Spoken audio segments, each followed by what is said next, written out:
As you're approaching the mini roundabout, you can see the blue circle sign with the 3 arrows, means there's a roundabout coming ahead.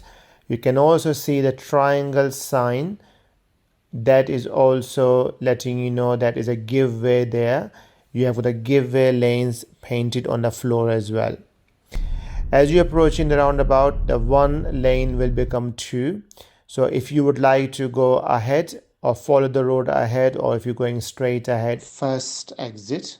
You can see there's one arrow painted on the left lane telling you that if you want to go straight ahead, you need to be on the left lane.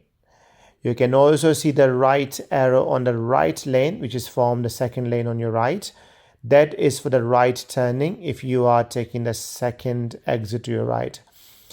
It's very important, guys, that look out for those signs who will going to benefit you to plan yourself early.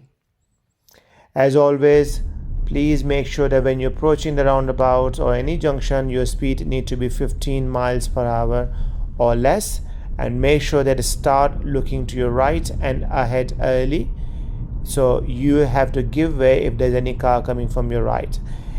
If there is no car coming from your right and you're 100% sure, then you can proceed ahead. It's perfectly fine.